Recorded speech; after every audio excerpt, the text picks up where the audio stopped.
Hello friends. पिछले video में हमने जो है स्ट्रेस के बारे में समझा था। इस वाले वीडियो में हम समझेंगे स्ट्रेन के बारे में कि कितने तरह के जो है स्ट्रेन होते हैं। ठीक है, तो यहाँ पे देखिए हमने तीन प्रकार के स्ट्रेस के बारे में अभी तक समझा है। पहला है क्या टेंसाइल स्ट्रेस, दूसरा है क्या कंप्रेसिव स्ट्रेस और तीसरा है क्या शियर स्ट्रेस। ठीक है, अब हम बात करते हैं स्ट्रेन के बारे में। स्ट्रेन क्या होता है पहले हम इसको डिफाइन करेंगे और इसके बाद जो है हम पढ़ेंगे कि कितने तरह के स्ट्रेन होते हैं। ठीक है, तो यहाँ पे हम जो है हेडिंग लिखते हैं क्या स्ट्रेन, STRAIN। स्ट्रेन को जो है स्मॉल ई से जो है रिप्रेजेंट करते हैं और कहीं कहीं पे जो है इसे एप्सिलॉन से भी जो है रिप्रेजेंट करते हैं। ठीक है, तो स्ट्रेन क्या होता है पहले मैं डेफिनेशन लिखता हूँ, इसके बाद मैं आपको समझाता हूँ कि स्ट्रेन क्या है। यहाँ पे लिखते हैं the ratio of CHANGE change in length to the ORIGINAL original length of the member member is called strain. तो क्या है the ratio of change in length to the original length, इसी को हम क्या कहते हैं स्ट्रेन कहते हैं। तो अगर हम इसे मैथमेटिकल रूप में लिखें तो क्या लिख सकते हैं STRAIN। स्ट्रेन इक्वल टू क्या हो जाएगा CHANGE चेंज इन लेंथ और अपान में क्या हो जाएगा original length ORIGINAL original length. तो ये क्या हो गया स्ट्रेन हो गया। ठीक है, तो स्ट्रेन को हम जो है रिप्रेजेंट करते हैं किससे ई से, और चेंज इन लेंथ क्या हो गया डेल्टा एल और अपान में ओरिजिनल लेंथ क्या हो गया कैपिटल एल। तो ये जो है स्ट्रेन का फार्मूला बन गया। ठीक है, तो यहाँ पे हम देख सकते हैं जब हम बात कर रहे थे टेंसाइल स्ट्रेस के बारे में। ठीक है, तो हमने देखा यहाँ पे कि हम जो है ऐसा फोर्स लगा रहे हैं जो ये जो मेंबर है इसकी लंबाई में बढ़ा इसकी लंबाई को बढ़ाने की कोशिश कर रहा है। तो पहले इसकी लंबाई एल थी, अब जो है इसकी लंबाई डेल्टा एल क्या हो गई है बढ़ गई है। ठीक है, डेल्टा एल क्या हो गई बढ़ गई। ठीक है, तो ऐसा फोर्स लग रहा है जो इसकी लंबाई में जो है बढ़ाने की कोशिश कर रहा है। तो अगर हम यहाँ पे स्ट्रेन को कैलकुलेट करेंगे तो क्या हो जाएगा ये जो है लंबाई डेल्टा एल जो बढ़ा हुआ है ये वाली लंबाई अपान इसका जो ओरिजिनल लेंथ है ये, तो डेल्टा एल बाई एल हो जाएगा। क्या हो जाएगा डेल्टा एल बाई एल। तो इसमें क्या हुआ है कि जो मेंबर है उसकी जो लेंथ है वो बढ़ गई है। तो इस स्ट्रेन को हम क्या कहेंगे टेंसाइल स्ट्रेन कहेंगे। ठीक है, हम नीचे लिखेंगे टेंसाइल स्ट्रेन और कंप्रेसिव स्ट्रेन। चाहे मैं यहीं पे लिख देते हैं, आप लोग समझ लेना। नहीं, नीचे ही लिख देंगे। तो ये क्या हो गया टेंसाइल स्ट्रेन हो गया। अब बात करते हैं सेकेंड वाले में। तो इसमें क्या हुआ है कि इसमें हम ऐसा फोर्स लगा रहे हैं जो क्या कर रहा है कि ये जो मेंबर है इसकी लंबाई को घटा रहा है। तो इस मेंबर की लंबाई कितना घट गई है डेल्टा एल और ओरिजिनल लेंथ कितना है एल। तो अब यहाँ पे क्या हो जाएगा strain delta L by L. ये क्या हो गया स्ट्रेन। तो इसे हम क्या कहेंगे कंप्रेसिव स्ट्रेन कहेंगे। ठीक है, फिर हम यहाँ पे बात करेंगे शियर स्ट्रेन के बारे में। तो अभी हम बात करेंगे, अब यहाँ पे हम देखें कि ये जो स्ट्रेन है इसकी यूनिट क्या है। ठीक है, unit of strain,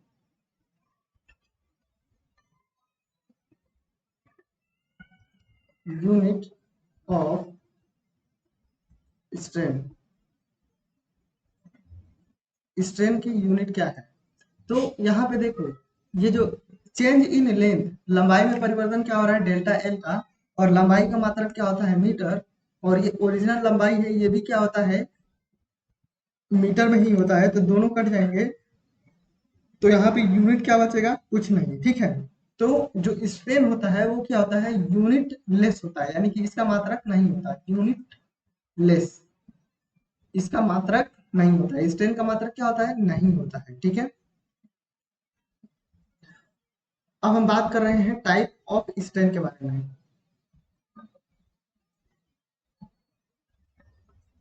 TYPES, types of strain. तो स्ट्रेन जो है कितने प्रकार के होते हैं, हम इसके बारे में बात करेंगे। तो सबसे पहले क्या होता है, सबसे पहले हम बात करते हैं tensile strain, TENSIL, tensile, STRAIN, tensile strain. तो टेंसाइल स्ट्रेन में क्या होता है कि हम किसी वस्तु पे ऐसा फोर्स लगाते हैं जो उस वस्तु की लंबाई को क्या करता है बढ़ा देता है, ठीक है। तो लंबाई बढ़ जाती है, तो बढ़ी हुई लंबाई और ओरिजिनल लेंथ के अनुपात को हम क्या कहते हैं टेंसाइल स्ट्रेन कहते हैं, ठीक है। जैसे यहाँ पे टेंसाइल स्ट्रेस में हम देख रहे हैं कि इस वस्तु की लंबाई डेल्टा एल बढ़ गई है, तो ये बढ़ी हुई लंबाई अपन में ओरिजिनल लेंथ, इसे हम क्या कहते हैं टेंसाइल स्ट्रेन कहते हैं। तो यहाँ पे हम लिख देते हैं INCREASED, इंक्रीज्ड लेंथ। इंक्रीज मतलब होता है बढ़ा हुआ, तो बढ़ी हुई लंबाई अपान ओरिजिनल लेंथ, ये क्या हो गया हमारा टेंसाइल स्ट्रेन। अब दूसरे नंबर पे क्या हम बात करेंगे, compressive strain, COMPRESSIVE, compressive strain, ठीक है। अब कंप्रेसिव स्ट्रेन में हम क्या करते हैं, ये क्या होता है कि जब हम किसी वस्तु पे कंप्रेसिव फोर्स लगाते हैं तो उस वस्तु की लंबाई में क्या होती है कमी होती है, तो जितनी लंबाई में कमी हुई है वो लंबाई और टोटल लंबाई के अनुपात को हम क्या कहते हैं कंप्रेसिव स्ट्रेन कहते हैं, ठीक है। तो यहाँ पे हम क्या लिख सकते हैं कि डिक्रीज लेंथ, डिक्रीज मतलब घटा हुआ या कम होना, DECREASED, डिक्रीज्ड लेंथ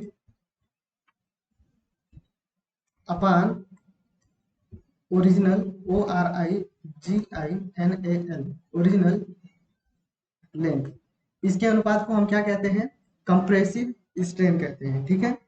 अब हम बात करते हैं शियर स्ट्रेन। तीसरे नंबर पे हम क्या बात करते हैं shear strain, SHEAR, shear strain, shear strain, ठीक है। अब शियर स्ट्रेन क्या होता है, जैसे हमने शियर स्ट्रेस में ऊपर बात किया था कि यहाँ पे ये क्या है, ये कोई बॉडी है, थोड़ा सा मैं बड़ा बनाता हूँ, ये क्या है कोई बॉडी है, ठीक है, और ये नीचे से क्या है फिक्स है। अब हम क्या कर रहे हैं कि इसके इस वाले सरफेस पे, ये जो सरफेस दिख रहा है, इस वाले सरफेस पे हम जो है फोर्स लगा रहे हैं, तो इस फोर्स का डायरेक्शन जो है इस तरफ है और नीचे से ये रजिस्ट करेगा इस तरफ, ठीक है ना। तो इस फोर्स के कारण क्या होगा, इस फोर्स के कारण क्या होगा कि ये स्लाइड कर जाएगा, मतलब स्लाइड करेगा, जैसे जो एकदम नया नया जो नोट है, नया नया पैसे का गड्डी है, तो उसे नीचे से पकड़ के और ऊपर से जो है फोर्स लगाओगे तो वो क्या होगा स्लाइड करेगा, तो ये जो है कुछ ऐसा हो गया है, ठीक है।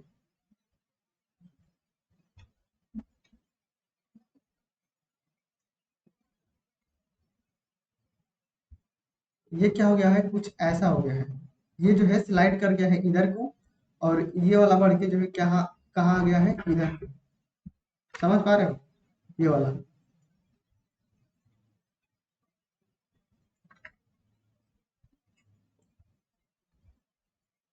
ठीक है। तो ये जो है कुछ ऐसा हो गया है, ठीक है ना। तो ये जो है, ये जो बॉडी है इसकी लंबाई क्या है, एल है। इसकी लंबाई क्या है, एल, ये वाली। और ये जो इसकी ये वाली डायमेंशन है, इसकी मोटाई क्या है, इसको हम स्मॉल एल से रिप्रेजेंट कर रहे हैं, ठीक है, स्मॉल एल से। तो क्या हुआ है कि देखो, इसका जो अपर फेस है, इसका जो ऊपरी भाग है, पहले वो क्या था, पहले यहाँ पे था, यहाँ पे था। अब जो है वो जो है यहाँ पे खिसक के आ गया है। और इधर वाला भाग पहले यहाँ था, अब जो है खिसक के जो है यहाँ पर आ गया है। लेकिन नीचे वाला जो पोर्शन है वो जहाँ था वहीं का वहीं है, ठीक है। तो यहाँ पे देख रहे हैं कि यहाँ पे कुछ एंगल बन रहा है, इसे हम फाई कह दे रहे हैं। यहाँ पे कुछ एंगल बन रहा है, इसे हम फाई कह दे रहे हैं, ठीक है। अब मान लेते हैं कि ये जो खसका हुआ है, ये जो लंबाई जो है चेंज हुआ है ऊपर की तरफ, ये जो है डेल्टा एल है। क्या है, डेल्टा एल है, डेल्टा एल है, ठीक है ना। तो शियर स्ट्रेन क्या होता है कि ये जो लंबाई है, ये जो लंबाई स्लाइड हुआ है ऊपर वाला पोर्शन, ये और बटे में ये जो इसकी मोटाई है, इसके अनुपात को ही हम क्या कहते हैं, शियर स्ट्रेन कहते हैं, ठीक है। समझ पा रहे हैं आप लोग। तो इसको हम कहते हैं ट्रांसवर्स डिस्प्लेसमेंट। ये जो लंबाई है इसको हम क्या कहते हैं, ट्रांसवर्स डिस्प्लेसमेंट। तो अभी मैं इसका नाम लिख देता हूँ, ए बी, यहाँ पे सी, और ये डी। अब ये बी वाला पोर्शन यहाँ पे आ गया है तो ये बी डैश, और सी वाला पोर्शन यहाँ पे आ गया है तो सी डैश, ठीक है ना। तो शियर स्ट्रेन क्या होता है, transverse, T R A N S V E R S E, transverse displacement, D I S P L A C E M E N T, transverse displacement upon A B distance, D I S T A N C E. तो इसको हम क्या कहते हैं, shear strain कहते हैं। समझ पा रहे हो। यहाँ पे जब हम ऊपर की तरफ फोर्स लगाते हैं तो ये ऊपर वाला पोर्शन जो है अपनी जगह से क्या हो जाता है, स्लाइड हो जाता है, स्लाइड होने की कोशिश करता है। और ये जितना स्लाइड हो जाता है उस वाली लंबाई, और ये जो वस्तु है इसकी जितनी मोटाई है एल, इसी को हम क्या कहते हैं, इसी को हम क्या कहते हैं, इन इन दोनों के अनुपात को हम क्या कहते हैं, शियर स्ट्रेन कहते हैं, ठीक है। अब जैसे हमने त्रिकोणमिति में पढ़ा हुआ है, ट्रिग्नोमेट्री में हमने क्या पढ़ा हुआ है कि कोई वस्तु है, ऐसा चीज ऐसा है, ऐसा है, और यहाँ पे एंगल क्या है, पाई है, और इसकी लंबाई क्या है, एल है, इसकी लंबाई क्या है, एल है, और यहाँ पे इसकी लंबाई क्या है, डी एल है, और यहाँ पे इसकी लंबाई मान लेते हैं कुछ भी है आर, या मान लेते हैं एक्स। तो अगर हम यहाँ पे tan थीटा लिखेंगे, tan फाई, तो क्या लिखेंगे, लंब बटे आधार, तो ये क्या हो जाएगा, डी एल बाई एल। समझ पा रहे हो, डी एल बाई एल, ठीक है। तो कुछ इसी तरीके से इसमें भी बनेगा, कुछ इसी तरीके से क्या होगा, इस ऊपर वाले फिगर में भी होगा। यहाँ पे देखते हैं, तो इस शियर स्ट्रेन को अगर हम लिखना चाहें तो हम क्या लिख सकते हैं, यहाँ पे देख रहे हैं कि यहाँ पे एंगल क्या बन रहा है, पाई, और इसका लंब क्या हो जाएगा, ये डी एल, और इसका जो बेस क्या हो जाएगा वो क्या हो जाएगा, एल, और इसका जो कर्ण बोलते हैं, डायगोनल, इसका क्या हो जाएगा, ए बी डैश, ठीक है। तो अगर हम यहाँ पे लिखें तो क्या लिख सकते हैं, tan पाई बराबर लंब क्या हो जाएगा, डी एल अपान ये जो लंबाई ए बी है ये क्या हो जाएगा, एल। तो यही क्या हो जाएगा, शियर स्ट्रेन। अब क्योंकि ये जो tan फाई है, tan फाई का मान जो है बहुत ही छोटा होता है, जैसे फाई का मान जो है 1 डिग्री 2 डिग्री होगा, तो अगर हम फाई का मान जो है 1 डिग्री है या 2 डिग्री है, तो अगर हम tan 1 डिग्री लिखते हैं तो ये मान जो है बहुत ही छोटा आता है, और ये 1 डिग्री है और इसका मान भी छोटा आता है। इस वजह से इन दोनों में ज्यादा कुछ का अंतर नहीं रहता है। इसी वजह से हम इस tan फाई को हम क्या लिख देते हैं, केवल फाई लिख देते हैं। क्या लिख देते हैं, केवल फाई लिख देते हैं। तो यहाँ पे फाई हो गया, और यहाँ पे क्या हो जाएगा, डी एल अपान एल। तो फाई क्या है, शियर स्ट्रेन है। तो ये जो है शियर स्ट्रेन का फार्मूला हो गया यहाँ पे। तो यहाँ पे हम इसको लिख लेंगे, शियर स्ट्रेन क्या होता है, फाई होता है, ठीक है। तो ये जो है शियर स्ट्रेन का फार्मूला हो गया, आपको समझ में आ रहा होगा। इस शियर स्ट्रेन को ध्यान में रखेंगे कि हमने इसको कैसे डिफाइन किया है, ट्रांसवर्स डिस्प्लेसमेंट अपान में ए बी डिस्टेंस या थिकनेस ऑफ बॉडी, कुछ भी कह सकते हैं। अगर हम इस मोटाई एल वाली मोटाई को अगर हम मोटाई कहेंगे और इस नीचे वाली लंबाई को लंबाई कहेंगे और ये वाली जो डिस्टेंस है इसको हम चौड़ाई कहेंगे, तो क्या हो जाएगा, ट्रांसवर्स डिस्प्लेसमेंट अपान में थिकनेस ऑफ बॉडी। ठीक है, तो यहाँ तक जो है आपको समझ में आ रहा होगा। अब हम बात करते हैं एक और प्रकार के जो है स्ट्रेन के बारे में, जिसको हम कहते हैं वॉल्यूमेट्रिक स्ट्रेन। ठीक है, क्या कहते हैं, वॉल्यूमेट्रिक स्ट्रेन। तो हमारा जो है चौथे प्रकार का स्ट्रेन है क्या, volumetric, VOLUMETRIC, volumetric strain, volumetric strain. ठीक है, अब वॉल्यूमेट्रिक स्ट्रेन क्या होता है इसके बारे में जो है हम लोग समझते हैं। तो देखो यहाँ पे जो है कोई एक वस्तु है,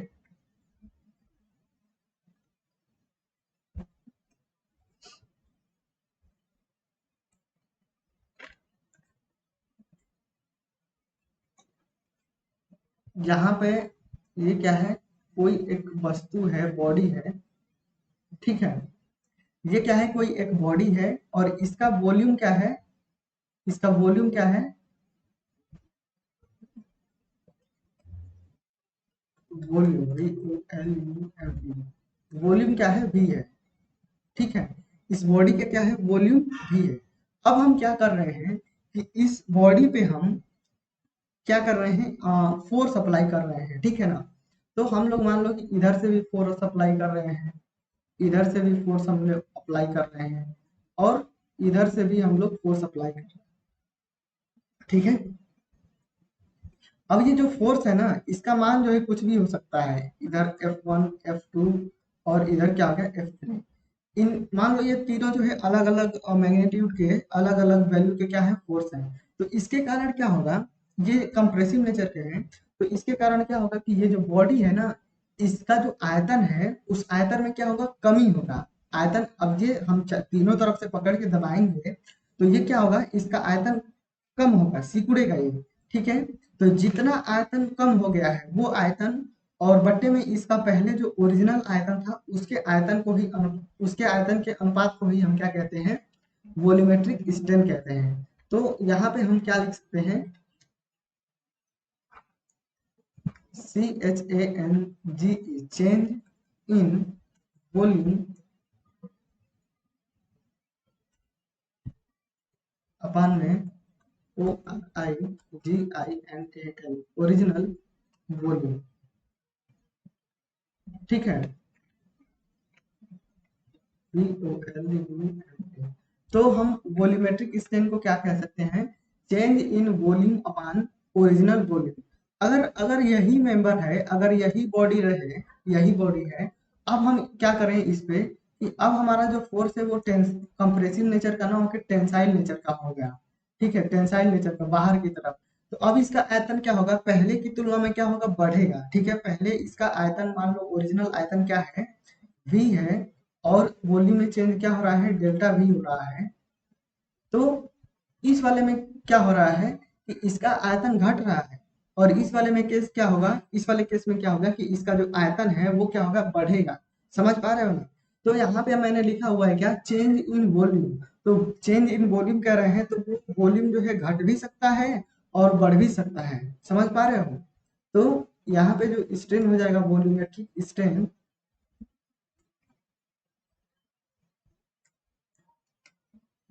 change in volume upon original volume. तो इसको जो है ध्यान में रखिए।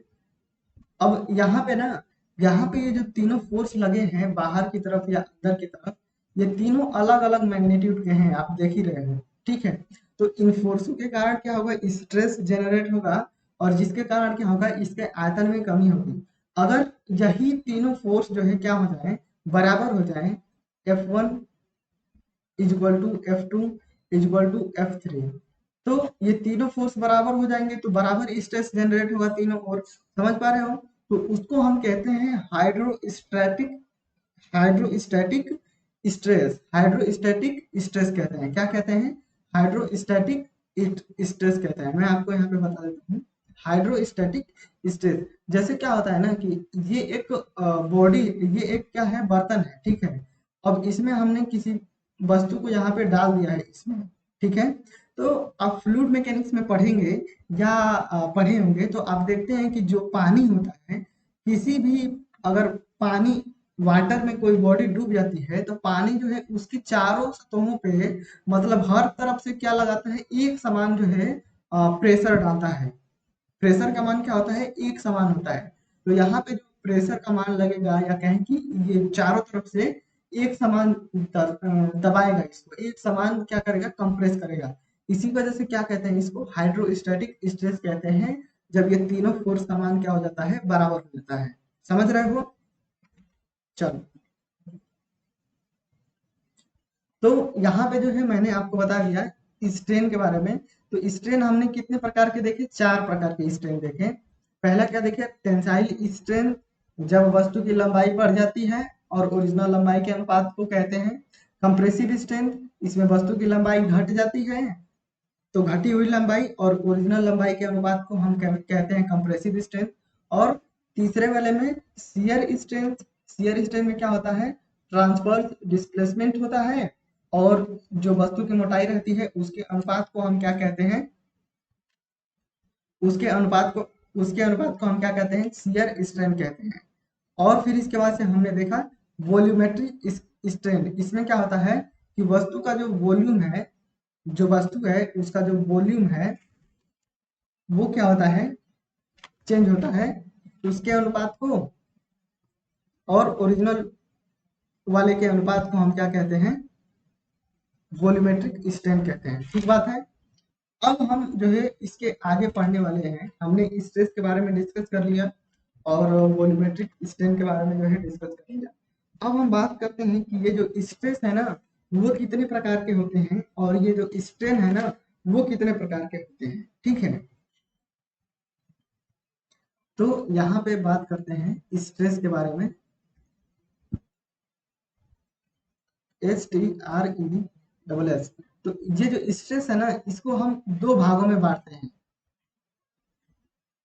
स्ट्रेस को हम क्या करते हैं, 2 भागों में डिवाइड करते हैं, 2 भागों में। पहला क्या होता है, ENGINERING,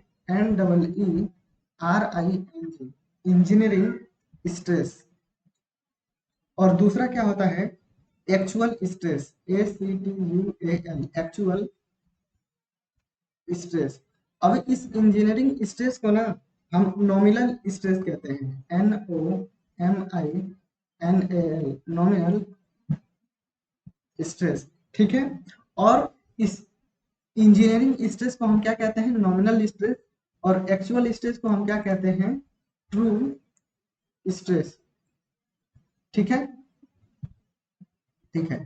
तो अब ये जो है इंजीनियरिंग स्ट्रेस होता क्या है, इसे सिग्मा ई से अगर हम डिनोट कर लें तो ये क्या होता है, applied force, APPLIED, applied force upon, upon क्या होता है, area, AREA, applied force upon area before loading. और ये एक्चुअल स्ट्रेस या ट्रू स्ट्रेस क्या होता है, इसे हम सिग्मा ए से डिनोट करें तो ये क्या होता है, applied force upon area after loading. ये लोडिंग है, ठीक है, समझ जाना। तो स्ट्रेस हम देख रहे हैं, तो स्ट्रेस को जो है हम 2 भागों में जो है बांट रहे हैं, डिवाइड कर रहे हैं। पहला क्या, इंजीनियरिंग स्ट्रेस या नॉमिनल स्ट्रेस। दूसरा क्या, एक्चुअल स्ट्रेस या ट्रू स्ट्रेस।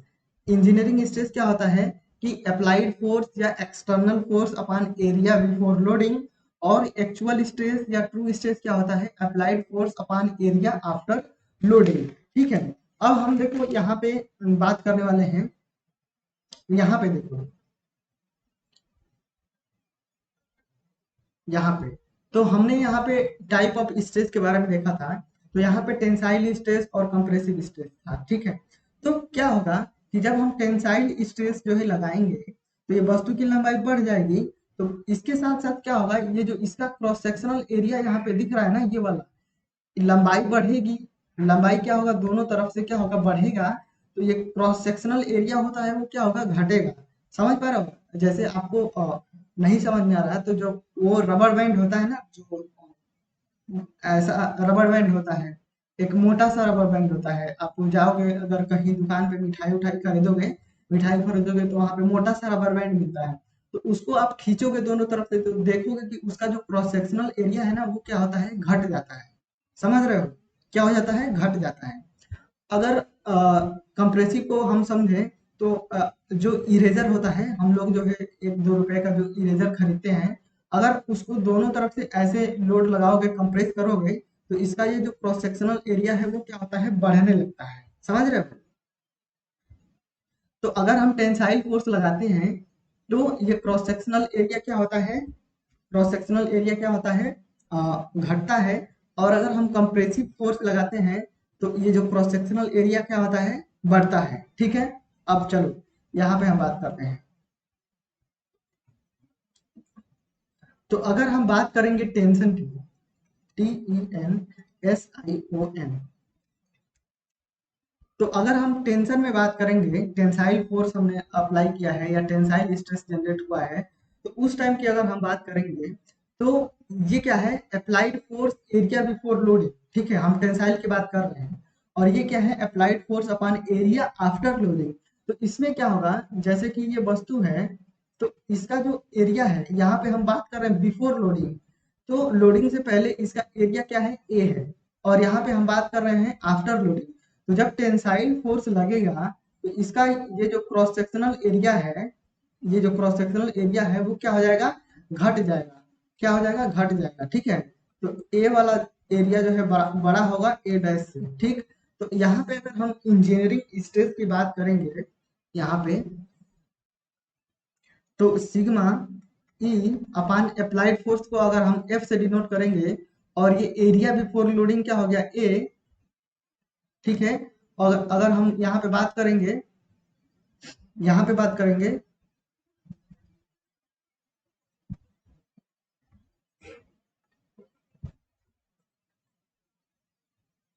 इसके एक्चुअल स्ट्रेस है ना, तो इसके हम सिग्मा, इसको हम सिग्मा ए से डिनोट कर रहे हैं। तो अप्लाइड फोर्स क्या है, ए, अप्लाइड फोर्स क्या है, एफ, और एरिया आफ्टर लोडिंग। तो लोडिंग के बाद जो है एरिया, एक्चुअल में इसका एरिया क्या होगा है, देखो यहाँ पे एक्चुअल की बात कर रहे हैं या ट्रू की बात कर रहे हैं, तो एक्चुअल में एरिया क्या हो गया है, इसका ए डैश होता है। ठीक है, अब देखो यहाँ पे ऊपर वाली जो वैल्यू है, अप्लाई लोड दोनों पे ही सेम है, लेकिन इसमें एरिया बिफोर लोडिंग है और इसमें एरिया आफ्टर लोडिंग है। ठीक है, लोडिंग के बाद वाला एरिया है। तो ये नीचे वाला एरिया क्या है, कम है, और ये वाला क्या है, ज्यादा है। तो अगर नीचे की वैल्यू कम होगी तो ये वाली वैल्यू क्या होगी, बढ़ेगी। तो अगर एरिया का मान नीचे वाली वैल्यू कम होगी तो ये वाली क्या हो जाएगी, बढ़ जाएगी। ठीक है, अगर ये ज्यादा है तो ये वाली वैल्यू क्या हो जाएगी, घट जाएगी। तो अगर हम टेंशन में बात करेंगे, टेंशन में अगर हम बात करेंगे तो एक्चुअल स्ट्रेस सिग्मा ए का मान क्या होता है, इंजीनियरिंग स्ट्रेस से ट्रू स्ट्रेस का मान क्या होता है, इंजीनियरिंग स्ट्रेस से क्या होता है, ज्यादा होता है। अगर हम कंप्रेसिव की बात करें, अगर हम कंप्रेशन की बात करें तो क्या होगा कि यहीं पे वही सेम बॉडी है। अब इसमें क्या हो जाएगा कि ये जो एरिया आफ्टर लोडिंग है, हम कंप्रेसिव फोर्स लगाएंगे तो यहाँ पे ये वाली जो वैल्यू है ना, ये घट जाएगी, और आफ्टर लोडिंग ये जो एरिया है वो क्या हो जाएगा, बढ़ जाएगा। ठीक है, कंप्रेसिव फोर्स लगाते हैं तो जो क्रॉस सेक्शनल एरिया होता है वो बढ़ जाएगा। तो यहाँ पे क्या होगा कि उल्टा हो जाएगा, यहाँ पे इंजीनियरिंग स्ट्रेस जो है ज्यादा हो जाएगा, और क्या होगा, एक्चुअल स्ट्रेस क्या हो जाएगा, कम हो जाएगा। क्योंकि ये ए डैश का मान जो है यहाँ पे ज्यादा हो जाएगा तो ए की वैल्यू कम आ जाएगी, और ये कम रहेगा तो ए वैल्यू ज्यादा आ जाएगी। तो यहाँ पे ये होता है, तो इसको जो है ध्यान में रखेंगे, ठीक है। अब इसी तरीके से अगर हम स्ट्रेन को डिफाइन करना चाहें तो स्ट्रेन को भी हम दो तरीके से वैसे ही कर सकते हैं। यहाँ पे स्ट्रेन तो क्या हो जाएगा, strain engineering strain, ENGINEERING, engineering strain या नॉमिनल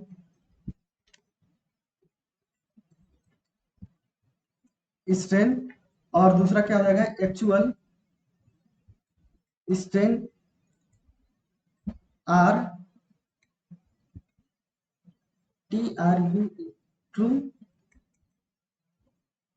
स्ट्रेन, ठीक। तो सेम यहाँ पे टेंशन में हम बात करते हैं, तो इसमें क्या होता है, इसमें क्या होता है, हमने बात करा कि स्ट्रेन की डेफिनेशन पहले मैं आपको दिखाता हूँ।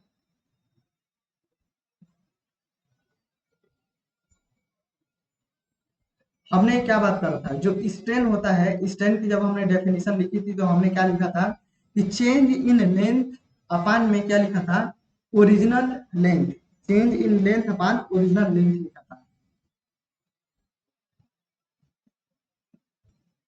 तो यहाँ पे हम ये जो पहले यहाँ पे इंजीनियरिंग स्ट्रेन क्या होता है, पहले इसी को डिफाइन करते हैं। तो अगर हम इसको एप्सिलॉन ई से अगर हम डिनोट करें, या आप इसे डिनोट करेंगे तो ई, और इस तरीके से ई से करेंगे, ठीक है। इंजीनियरिंग स्ट्रेन में बात करेंगे तो हम यहाँ पे क्या लिखेंगे, सी CHANGE, change in CHANGE, change in LENGTH, change in length upon ORIGINAL, original length. अगर हम एक्चुअल स्ट्रेन की बात करेंगे तो यह क्या हो जाएगा, CHANGE, change in length upon क्या हो जाएगा, actual length, ACTUAL, actual length, ठीक है। तो हम बात कर रहे हैं अब टेंशन में, TENSION। तो अगर हम टेंशन की बात करें तो क्या होगा, देखो टेंशन की बात कर रहे हैं तो यहाँ पे ये कोई बॉडी है, यहाँ पे ये कोई बॉडी है, इस पे हमने टेंशन फोर्स लगाया और इसकी लंबाई क्या है, L है, इसकी लंबाई क्या है, L है। अब इस L लंबाई क्या हो गई, इसकी L लंबाई क्या हो गई, बढ़ गई, तो ये L हो गया और लंबाई कितना हो गई, डेल्टा L जो है इंक्रीज हो गई, बढ़ गई, ठीक है ना। टेंशन में हम बात कर रहे हैं, तो हम जो है इंजीनियरिंग स्ट्रेन को क्या लिख सकते हैं, चेंज इन लेंथ, तो लंबाई में कितनी वृद्धि हुई है, डेल्टा L अपान ओरिजिनल लेंथ, ओरिजिनल लेंथ क्या है, L। अगर हम एक्चुअल स्ट्रेन की बात करें तो एक्चुअल स्ट्रेन को हम क्या लिख सकते हैं, चेंज इन लेंथ, तो डेल्टा L जो है इसकी लंबाई में चेंजिंग हुआ है अपान एक्चुअल लेंथ। अब एक्चुअल लेंथ क्या हो गया है इसका, अब एक्चुअल लेंथ हो गया है L प्लस डेल्टा L, समझ पा रहे हैं। तो टेंशन में क्या होता है कि इंजीनियरिंग स्ट्रेन जो है बड़ा होता है एक्चुअल स्ट्रेन से, ठीक।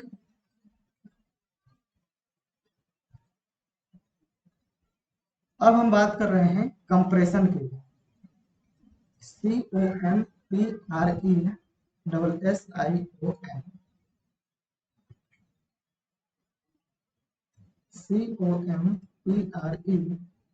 COMPRESSION। अब हम कंप्रेशन की बात कर रहे हैं, तो इसमें क्या होगा कि ये कोई बॉडी है, हम इस पे जो है कंप्रेसिव फोर्स लगा रहे हैं, और इसकी एक्चुअल लेंथ क्या है, एल है। ठीक है, अब क्या हुआ कि इसकी जो लंबाई है ना, इसकी जो लंबाई है वो जो है क्या हो गई है, घट गई। ये लंबाई डेल्टा एल जो है क्या हो गया है, कम हो गया है। पहले इसका लंबाई क्या था, ये था। ठीक है, अब हम फिर वही डेफिनेशन पे जाएंगे। तो इंजीनियरिंग स्ट्रेन क्या होता है कि चेंज इन लेंथ, तो लंबाई में चेंजिंग कितना हुआ है, डेल्टा एल की कमी हो गई है, और बटा में ओरिजिनल लेंथ। अगर हम एक्चुअल स्ट्रेन की बात करेंगे तो क्या हो जाएगा, चेंज इन लेंथ, लंबाई में कितना चेंजिंग हुआ है, डेल्टा एल, और अपान में एक्चुअल लेंथ। तो अब लेंथ क्या है, पहले एल था और उसमें से डेल्टा एल जो है कमी हो गया। ठीक है, तो अब देख रहे हो कि यहाँ पे ये एल माइनस डेल्टा एल हो गया है, और ये जो है एल है, और ऊपर वाली वैल्यू तो सेम ही है। तो यहाँ पे क्या हो जाएगा कि एक्चुअल स्ट्रेन का मान जो है ज्यादा हो जाएगा, और इंजीनियरिंग स्ट्रेन का मान क्या हो जाएगा, कम हो जाएगा। ठीक है, ठीक। तो ये जो है कुछ केसेस हैं, आप देख सकते हो कि एक्चुअल स्ट्रेस क्या होता है, इंजीनियरिंग स्ट्रेस क्या होता है, और जब हम इस पे टेंसाइल टेंशन में बात करते हैं और कंप्रेशन में बात करते हैं, तो वो जो है कौन कौन से स्ट्रेन ज्यादा होते हैं, कम होते हैं। ठीक है ना, तो अब जो है इस वीडियो को हम यहीं पे रहने देते हैं। अब इसके आगे हम इसका जो नेक्स्ट टॉपिक है वो हम बात करेंगे। नहीं तो जो अगर न्यूमेरिकल कराना होगा सिंपल सिंपल, तो वो जो है मैं कराऊंगा आपको। ठीक है, तो फिर मिलते हैं अगले वीडियो में। नमस्कार।